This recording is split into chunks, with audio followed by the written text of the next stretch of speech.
राष्ट्रपति द्रौपदी मुर्मू ने कई राज्यों में नए राज्यपालों की नियुक्ति की है। बीजेपी के वरिष्ठ नेता सीपी राधाकृष्णन को झारखंड के नए राज्यपाल की जिम्मेदारी दी गई है। रमेश बैस महाराष्ट्र के गवर्नर बने हैं। सीपी राधाकृष्णन तमिलनाडु से बीजेपी के वरिष्ठ नेता हैं, जिन्हें अब झारखंड के राज्यपाल के रूप में नियुक्त किया गया है। सीपी राधाकृष्णन कोयम्बटूर से 2 बार लोकसभा सांसद रह चुके हैं। 1998-99 के आम चुनाव में उन्होंने बीजेपी के टिकट पर जीत हासिल की थी, लेकिन 2004, 2012, 2019 का चुनाव हार गए थे।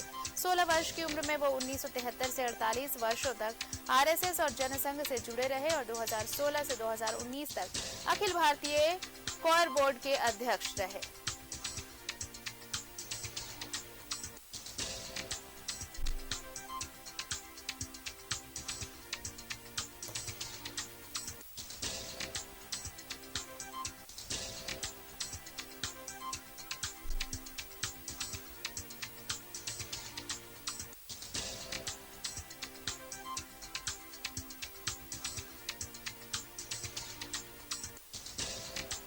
और चलिए सहयोगी अजय लाल हमारे साथ जुड़ रहे हैं, सीधे उनका रुख कर लेते हैं। अजय देखिए, अभी देश भर में उपचुनाव भी होने, 9 राज्यों के चुनाव सामने हैं और उसके बाद अगले साल यानी 2024 में आम चुनाव। लेकिन इससे पहले 13 राज्यपाल और उपराज्यपालों का तबादला, कुछ राजनीतिक संकेत या फिर रूटीन आप कह सकते हैं, क्या कहा जाए?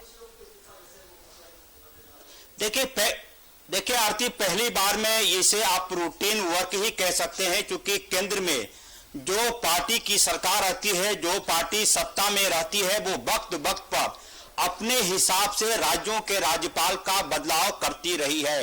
ये कोई नई परंपरा नहीं है, पुरानी परंपरा है और उसी का एक पार्ट देखा जाना चाहिए। लेकिन सबसे अहम नाम जो है झारखंड के राज्यपाल का है। रमेश बैस एक ऐसा नाम था जो खांटी प्योर पॉलिटिशियन थे। 7 बार वो लोकसभा के सांसद रहे।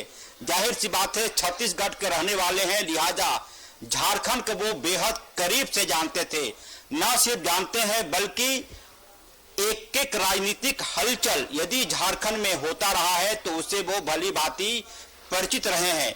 अब रमेश बैस महाराष्ट्र भेज दिए गए हैं। महाराष्ट्र में उन्हें करने के लिए बहुत कुछ ज्यादा स्कोप नहीं मिलेगा, क्योंकि वहां पर भारतीय जनता पार्टी की ही सरकार है गठबंधन के तहत। जाहिर सी बात है, अब जो झारखंड के नए राज्यपाल आए हैं सीपी राधाकृष्णन, ये पूरी तरह से साउथ इंडियन है और तमिलनाडु भारतीय जनता पार्टी के प्रदेश अध्यक्ष इससे पहले रहे हैं। 2 बार लोकसभा में जाने का उन्हें मौका मिला है। सीपी राधाकृष्णन भी पूरी तरह से पॉलिटिशियन है, इसमें कोई इफ बट नहीं है। लेकिन झारखंड उनके लिए पूरी तरह से नया स्टेट होगा।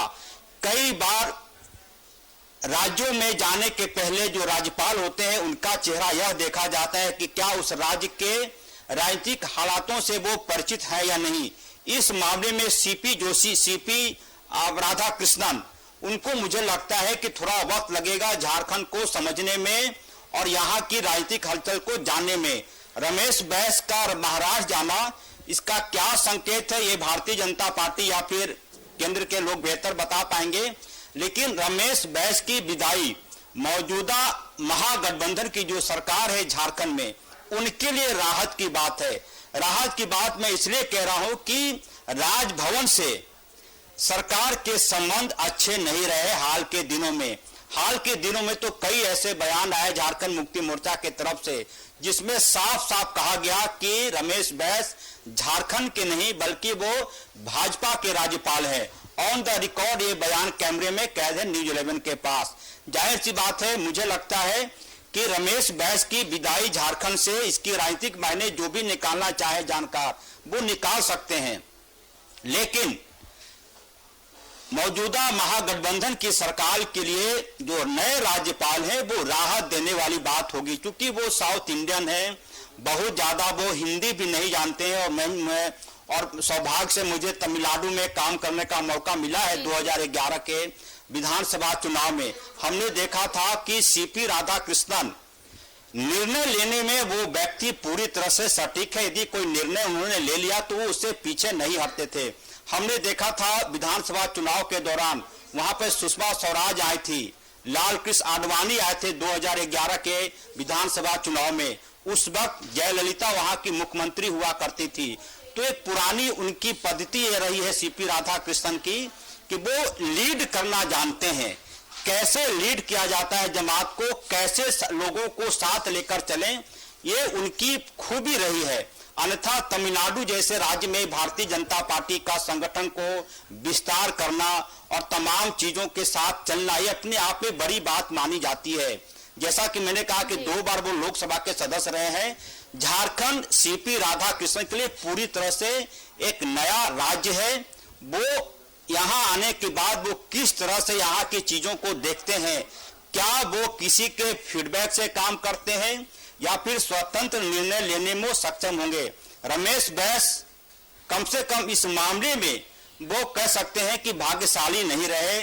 रुक रुक कर किस्तों में राज्य सरकार की तरफ से यानी कि जो गठबंधन की पार्टियां हैं झारखंड जुड़ा एक सवाल होगा मेरा कि आप चाहे वो लिफाफा कांड कह लें या फिर वो जो लिफाफा खुल नहीं पाया, लिफाफे में था क्या, उसके बाद भी बहुत सारी बातें राज्य सरकार और राजभवन में जो तकरारें चलती रही, वो जब नए राज्यपाल सीपी राधाकृष्णन यहाँ पहुंचेंगे वो चुनौतियां उनके सामने भी होंगी कि कैसे एक सामंजस्य बिठाया जाए राज्य सरकार और राजभवन के बीच, ताकि जो विकास योजनाएं हैं, जो काम चल रहा है और वो काम सही रफ्तार से सही दिशा में चलता रहे। ये सामंजस्य ही होता है। तो ये सामंजस्य बिठाना नए राज्यपाल के लिए एक चैलेंज ही होगा जब वो पहुंचेंगे यहाँ पर।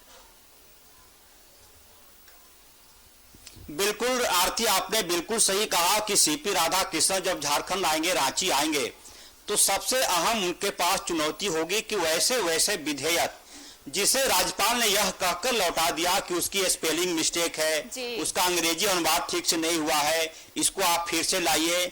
और जहां तक आपने लिफाफे की चर्चा की, चुनाव आयोग की जो सिफारिश थी, मुझे लगता है कि राजनीति का तकाजा ये कह रहा था कि राज्यपाल उस मौके की तलाश में थे जब लिफाफे के माध्यम से मौजूदा सरकार के सामने संकट पैदा किया जा सके। हालांकि भारतीय जनता पार्टी के लोगों को सुनने में ये बेशक बुरा लग सकता है, लेकिन माहौल इस प्रकार का नहीं बना कि यदि मौजूदा महागठबंधन की सरकार को डिस्टर्ब कर दें तो उसके नफे नुकसान देखे गए थे। और ये देखा गया कि यदि लिफाफा खुलने के बाद मौजूदा सरकार को डिस्टर्ब किया जाए तो उसका बेनिफिट कम और नुकसान ज्यादा था भारतीय जनता पार्टी की तरफ। लिहाजा ये कोशिश हुई कि मौजूदा सरकार को यदि अभी डिस्टर्ब कर दिया जाए तो इसके व्यापक असर इतने ज्यादा होंगे कि भारतीय जनता पार्टी झारखंड का जो कद है उनका, उसमें उनकी कमी आ सकती है। 2-3 ऐसे फैसले थे, खासकर 1932 वाले खातियान का मामला या फिर ओबीसी आरक्षण देने का मामला, पुराने पेंशन का मामला, ये ऐसे फैसले थे जिन्होंने मौजूदा सरकार यानी कि मुख्यमंत्री हेमंत सोरेन के कद को काफी ऊंचा कर दिया था। और ऐसे में आप कल्पना कीजिए, हालांकि हाइपोथेटिकल ये सवाल हो सकते हैं, जो मैं बोल रहा हूं ये भी हाइपोथेटिकल होगा कि यदि आप कल्पना कीजिए कि लिफाफा खुल गया रहता और मुख्यमंत्री की सदस्यता खत्म हो गई होती, क्या सीन बनता।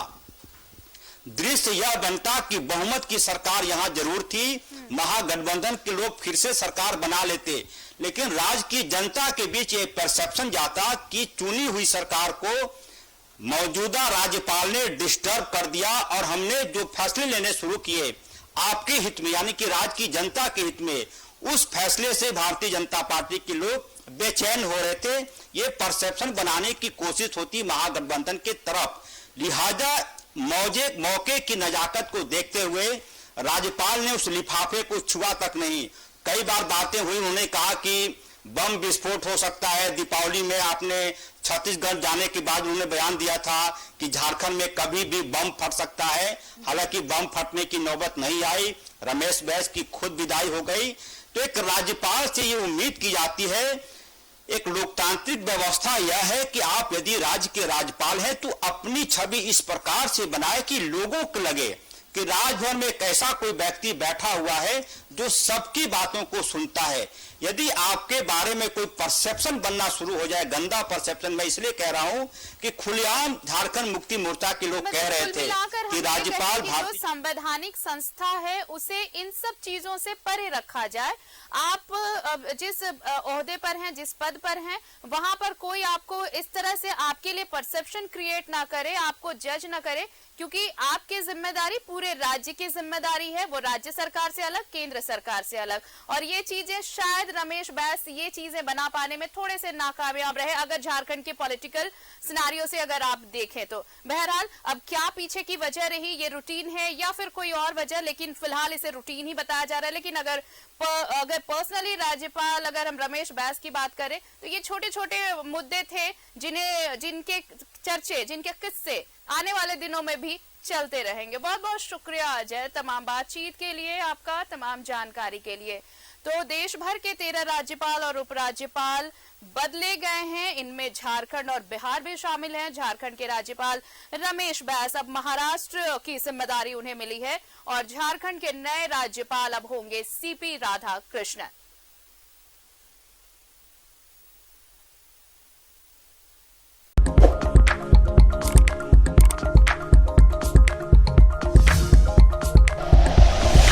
Like and share videos, subscribe करें हमारा चैनल और प्रेस करें बेल आइकॉन। न्यूज़ 11 भारत, सच है तो दिखेगा।